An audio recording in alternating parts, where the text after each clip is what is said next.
Hari ini banyak orang yang halu atau banyak orang yang ngaku-ngaku pergerakannya pergerakan Al-Mahdi. Sedangkan Al-Mahdi itu orang yang tidak mungkin ngaku-ngaku karena dia dihidayahkan oleh Allah Subhanahu wa ta'ala. Al-Imam Abu Dawud nulis satu bab khusus mengenai Kitabul Mahdi. Bab mengenai Al-Imam Al-Mahdi. Nah, ini saya bacakan beberapa hadisnya. An Abdullah bin Mas'ud, dari Abdullah bin Mas'ud, an Nabi sallallahu alaihi wasallam, dari Nabi sallallahu alaihi wasallam, "Law lam yabqa min ad-dunya illa yawmun." Seandainya dia tidak tersisa lagi di bumi ini, di dunia ini, kecuali satu hari saja, la tawwalallahu dzalikal yawm, sungguh Allah akan memanjangkan hari tersebut. Hatta yab'atha fihi rajulan minni, min ahli baiti, sampai Allah memutus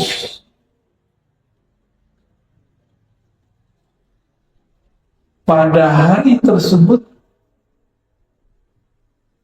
rajulan minni, seseorang laki-laki, minni, dariku. Dalam riwayat ini ditambahkan min ahli baiti, dari ahlu baitku. Berarti ahlu bait, keluarga Rasulullah sallallahu alaihi wasallam. Ahlu bait itu yang inti. Jadi ada ahlu bait secara umum, istri-istri Nabi, begitu juga Bani Hashim. Tapi ada ahlu bait yang khas, anak-anak Rasulullah, mantu-mantunya, dan cucu-cucunya.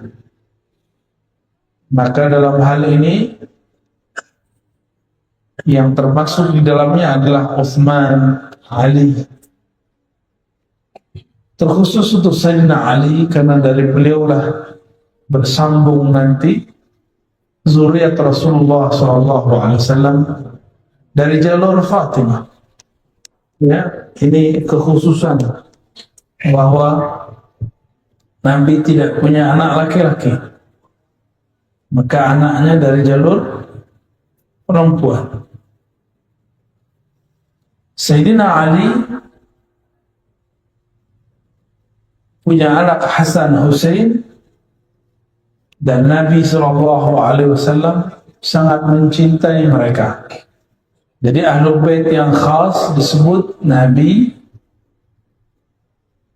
siapa? Khadijah, Fatimah, Hasan Hussein, dan Ali. Ini yang disebut Ahlul Bait.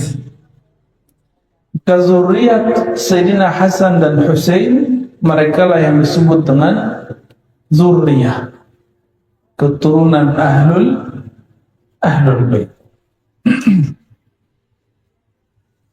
Jadi secara harfiah. Oleh karena itu, di akhir zaman yang tidak percaya dengan zuriat Nabi, bahwa masih ada zuriat Rasulullah SAW, dipastikan mereka adalah musuh-musuh daripada Al-Imam Al-Mahdi. Berarti mereka masuk kelompok yang disebut Khawarij. Kelompok apa namanya? Khawarij. Lalu disebutkan di sini ciri-cirinya. Yuwati ismi. Yuwati bahasa Arabnya muwata'ah. Muwata'ah berarti muwafaqah, munasabah. Sama namanya dan namaku. Ini secara harfiah. Tapi kembali kepada bahasa Arab, Yuwati ismuhu ismi wasmu abihi ismu abi. Ya, tapi di riwayat lain tanpa kalimat abi. Nah, ini yang paling sahih. Isimnya sama dengan isimku. Dalam banyak kajian saya sudah menjelaskan bahwa isim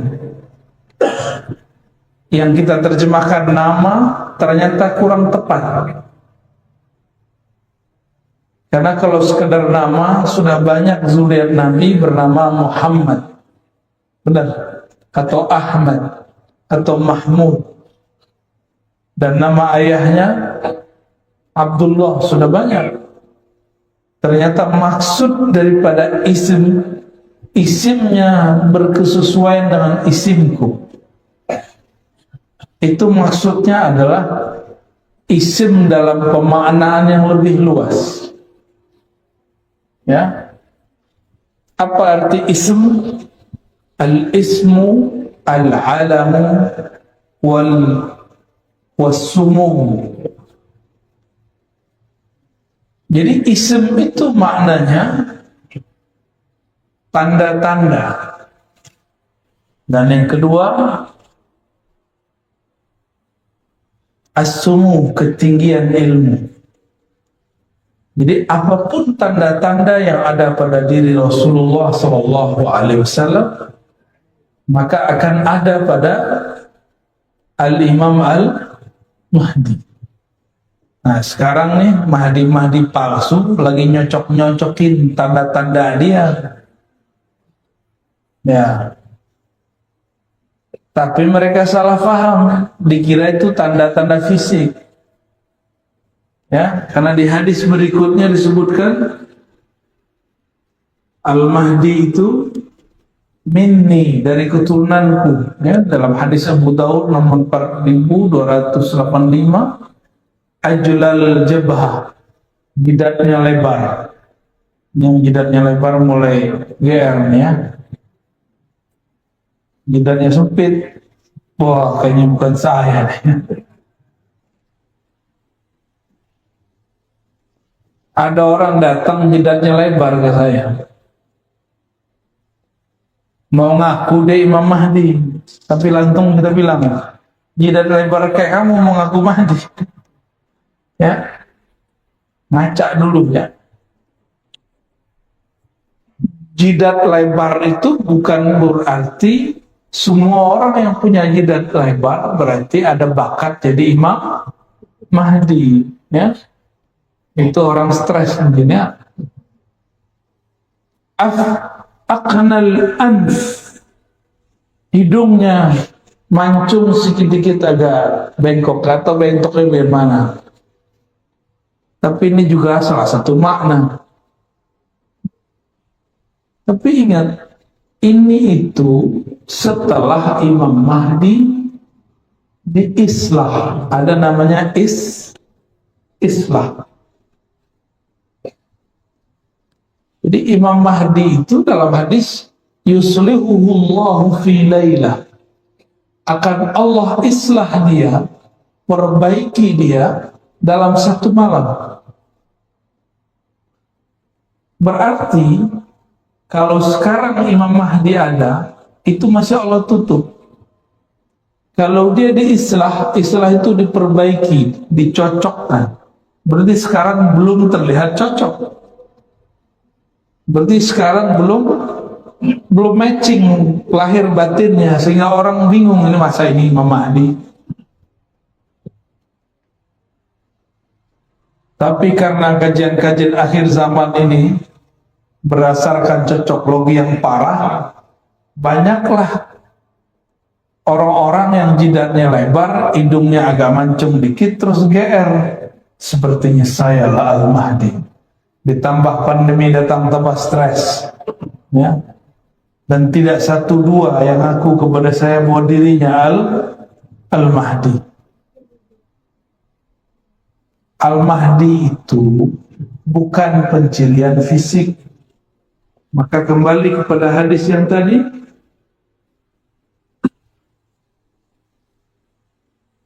ismuhu yuwati ismuhu ismi. isimnya tanda-tanda hakikat dirinya, bukan tanda fisik. Bukan tanda fisik. Kalau tanda fisik banyak zuriat Rasulullah milik Rasulullah Sallallahu Alaihi Wasallam. Ya.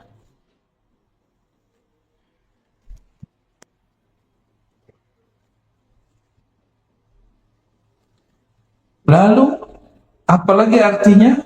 As-sumu, ketinggian derajat. Ketinggian apa? Derajat atau ketinggian ilmu. Ketinggian apa? Ketinggian ilmu. Ilmunya Al-Mahdi tingginya bukan berarti karena hafalannya banyak, karena sekolahnya tinggi. Enggak. Nabi itu ummi, maka Al-Mahdi itu mirip-mirip ummi, tapi bukan berarti ummi dalam pengertian ahli sejarah. Ummi itu ada makna lainnya. Induk, ibu, keibuan. Induk berarti sumber. Itu disebut ummi. Coba Nabi Muhammad lahirnya di tengah kota atau di pedesaan?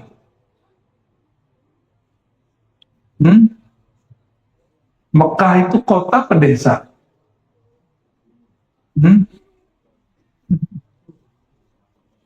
Desa atau kota tuh Mekah itu? Berarti nggak paham ya selama ini Mekah itu apa ya? Bayangin desa gitu ya, itu nggak ngerti sejarah. Nih kita kasih tahu, di tanah padang pasir yang dibutuhkan apa? Air. Maka di mana ada air itu menjadi pusat peradaban, jadi kota besar. Di padang pasir di Hijaz, di mana pusat air? Di Mekah. Berkah kaki Sayyidina Ismail, maka keluarlah air. Ada orang safar, mereka minta air. Ada yang tidak pindah-pindah. Terjadilah perkawinan, terjadilah perdagangan, terjadilah turun-temurun terus, dan sampai pada masa Sayyidina Muhammad SAW lahir beliau, itu Mekah sudah jadi kota besar, bukan kampung ya, bukan kampung. Itu Ummul Qura, disebut apa? Induknya semua desa-desa, itulah yang disebut kota. Kota besar itu, di mana ada air. Itu pertama. Yang kedua, di mana ada tempat suci. Di Jazirah Arab tempat sucinya di mana? Ya di Mekah itu. Maka berkumpullah di situ dua hal yang hebat. Pertama air Zam-Zam, yang kedua itu tempat suci. Jadi itu kota besar, Pak. Jangan dibayangin kota kecil. Karena ini kota besar, maka sulit untuk mengetahui siapakah sosok Nabi akhir zaman. Disitulah Allah keluarkan Nabi Muhammad SAW. Jadi Imam Al-Mahdi itu nanti keluarnya di mana? Di kota besar. Bukan di Balikpapan atau di desa kecil. Kotanya ibu kota besar. Sehingga orang nggak kira. Kota besarnya nggak tahu nih kota yang mana ya. Apakah di negeri kita atau negeri yang lain? Kan banyak kota besar, benar nggak? Banyak kota besar. Nah, kita tidak punya kewajiban mengetahui kota yang mana. Tapi kewajiban kita mengetahui ciri-ciri rohaninya. Adapun ciri fisiknya setelah Allah islah dirinya, baru terlihat. Hidungnya mancung, ya, jidatnya lebar. Nah, itu nanti Pak ya, dioperasi dulu ya.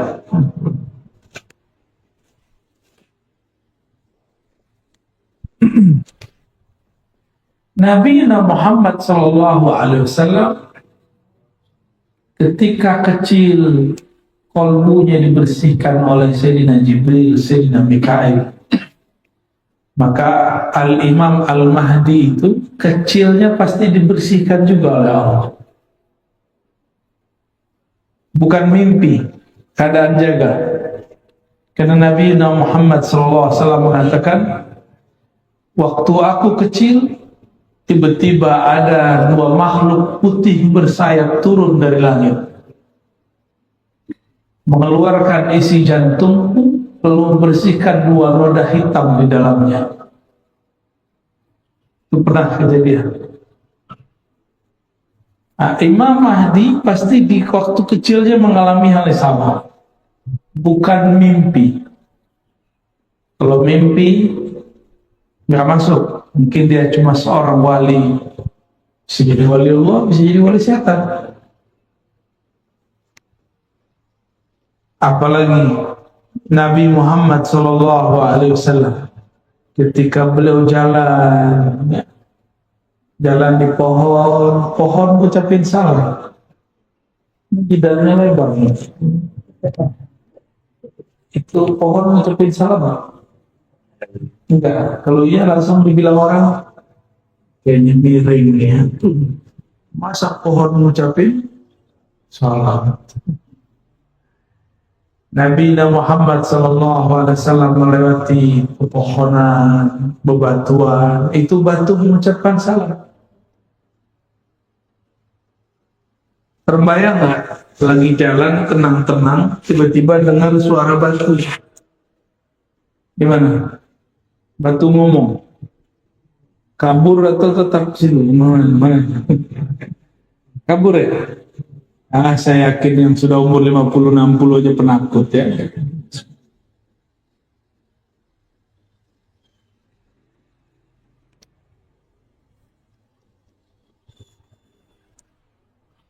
Saya kira yang penakut itu anak kecil. Ternyata orang gede lebih penakut dari anak kecil. Dulu kita waktu kecil diizinkan Allah, ya, beberapa anak kecil tuh diizinkan Allah tuh melihat alam-alam lain. Biasanya kalau diperlihatkan malah penasaran, apa nih ya. Kalau sudah jadi aki-aki malah kabur ya. Wajar nggak jadi nabi kan? Wajar nggak jadi Imam Mahdi? Karena kalau ngalamin dikit takut GR.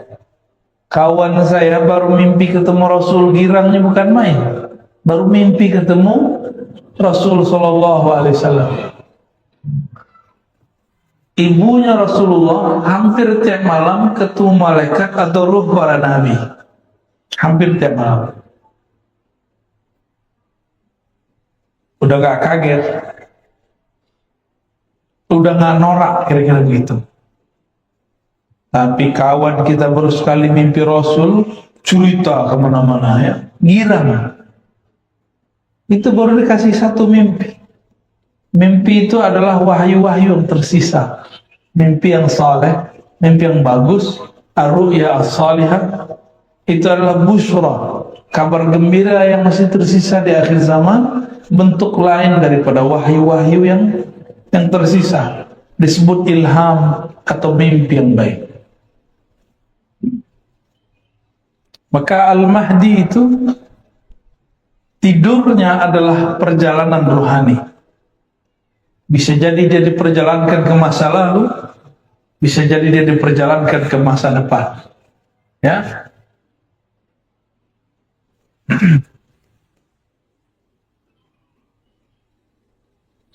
Lalu apa yang terjadi sebelum Al-Mahdi keluar? hatta yab'atsa fihi rajulan minni min ahli baiti wa ismu ismi wa ismu abi yamla'u al-ardha qistan wa 'adla kama muli'at zulman wa jawra. Al-Mahdi itu tugasnya memenuhi bumi dengan keadilan, sebagaimana bumi sudah dipenuhi dengan kezaliman. Berarti ciri-ciri turunnya Al-Mahdi, bukan turunnya, khuruj, munculnya Al-Mahdi nanti, imam akhir zaman itu, kalau bumi sudah dipenuhi oleh ketidakadilan. Ini bukan tidak adil versi ahli politik ya. Tidak adil secara umum global. Karena lafaznya bukan Indonesia, bukan Saudi, bukan Malaysia, bukan Singapura. Lafaznya al-ardu, bumi. Sebagaimana bumi dipenuhi dengan kezaliman, maka dia akan datang membawa keadilan. Maka hemat kami, tidak ada kezaliman yang lebih besar selama ini melainkan pandemi yang disebarluaskan. Ada nggak negara yang nggak kena pandemi? Lubang semut aja kena, Pak. Di awal-awal pandemi itu yang kenakan Depok. Tapi ramenya sampai lubang semut. Sampai komplek-komplek ditutup semua. Tiba-tiba orang jadi prokes-prokesan. Yang kena di Depok, yang ramai orang Balikpapan, tutup semua, benar nggak? Dan hebatnya berita, ya, hebatnya orang bikin berita, itu yang bikin ketawa-ketawa, Pak, kita ketakutan. Yang nyebarin virus itu ketawa-ketawa, kita ketakutan. Virusnya ada, cuma beritanya diada-adakan. Masa yang kena di mana, yang nutup kompleks di mana? Kita dimain-mainin semua, dan itu sudah tidak adil. Udah begitu ekonomi hancur, benar ya? Habis hancur, apalagi banyak toko-toko tutup. Kawan kita di Jakarta, di Tanah Abang banyak pulang kampung stres. Banyak tutup buku. Bukan hanya bukunya ditutup, toko-tokonya ditutup.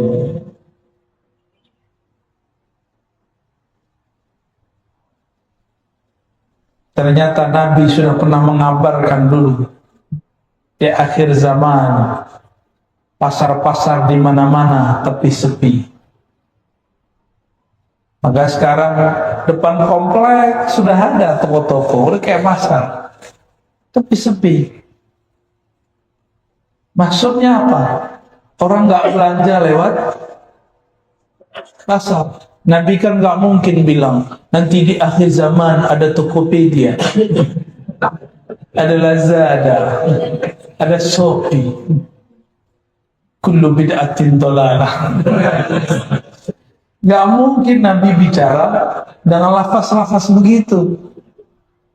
Tapi Nabi kan diperjalankan ke masa depan, ke masa kita. Dan Nabi lihat orang-orang menggunakan handphone. Tapi kan nggak mungkin Nabi bilang nanti ada benda kecil dipencet-pencet. Nggak mungkin Nabi ngomong begitu ya. Nabi ngomong dengan bahasa para sahabat. Ini handphone canggih ya? Mau berangkat ke Jakarta tinggal pencet-pencet kan? Zaman kita dulu masih kecil, waduh, Masya Allah. Apa namanya dulu? Warung telkom apa?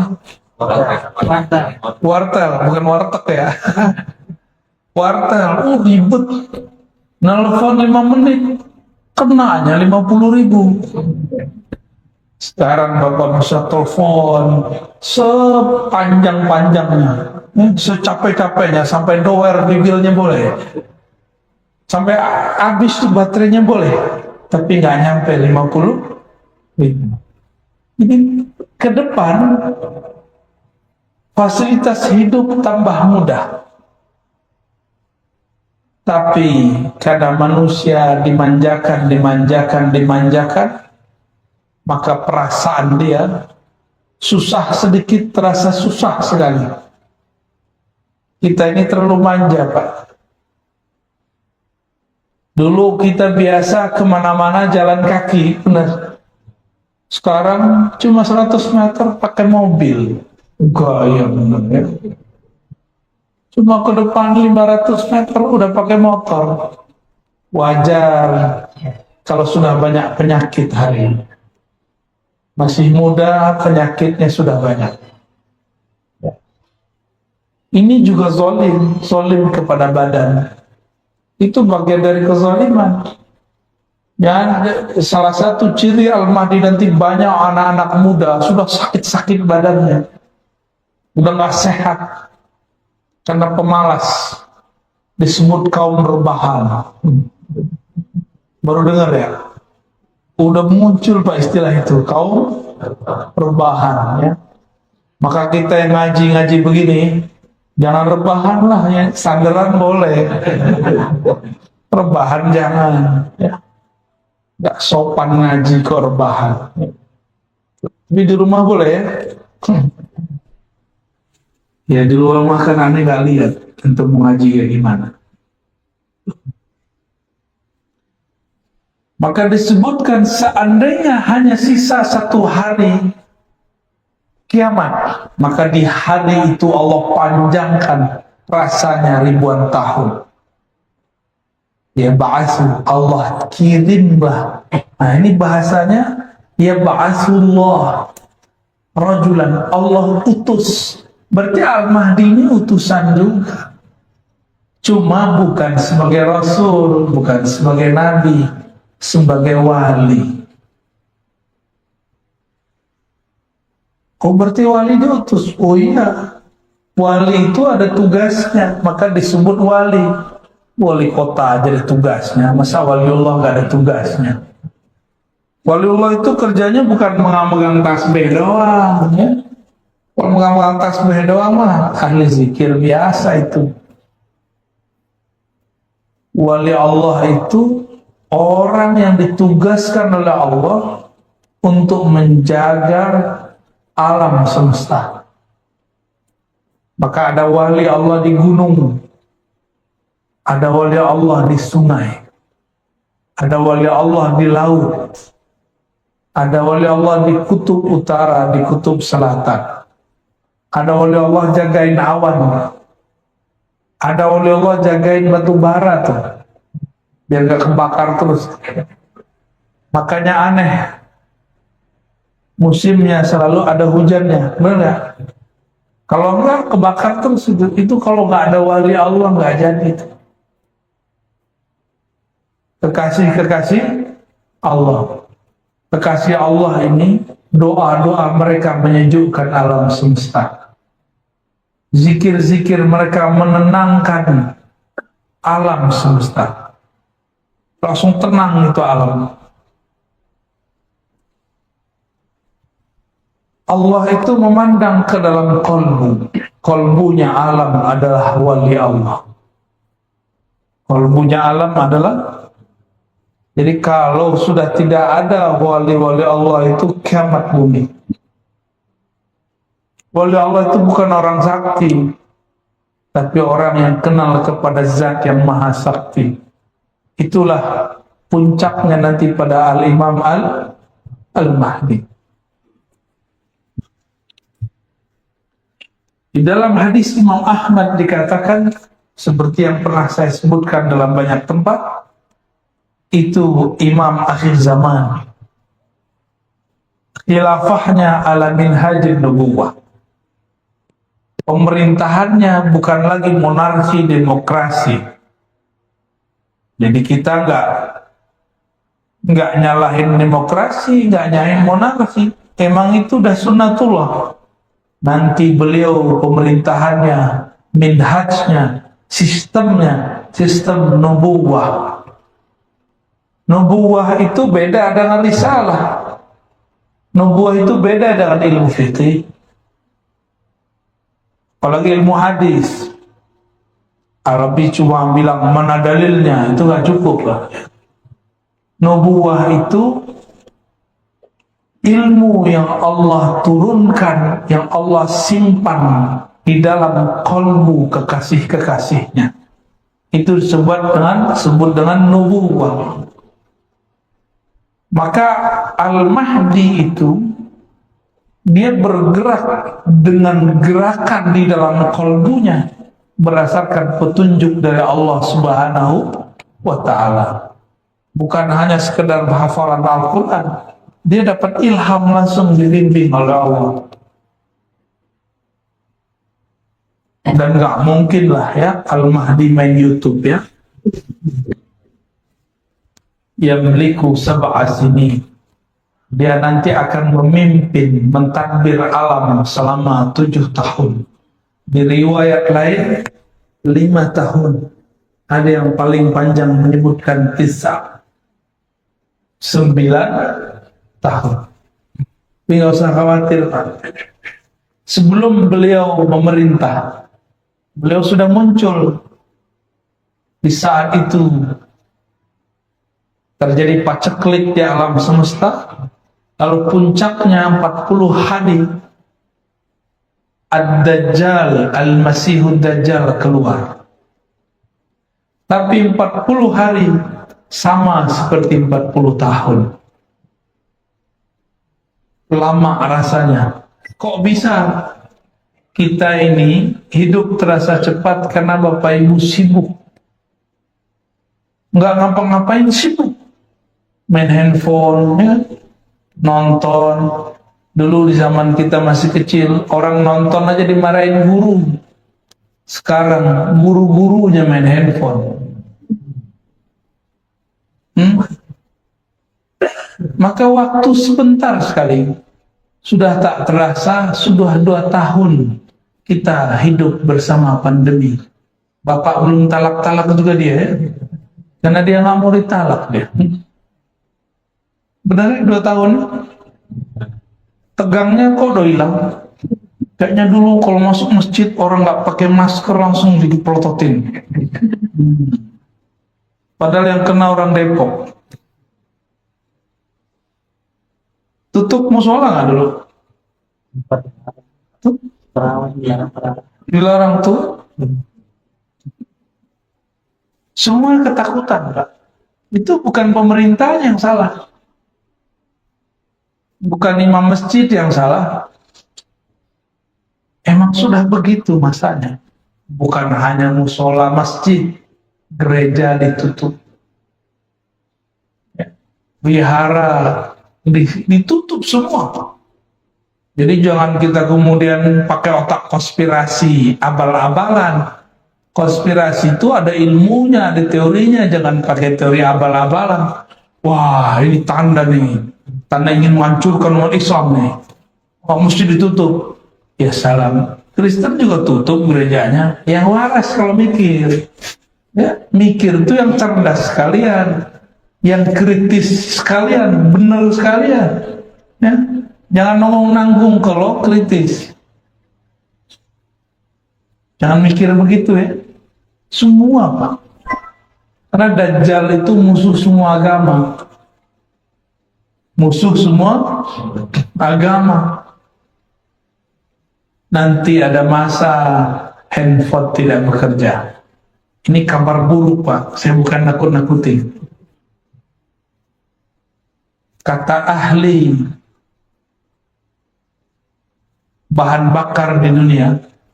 Ini kan Balikpapan ini punya, ada Pertamina, dulu ada Chevron, ya, ada Total, masih ada nggak tuh?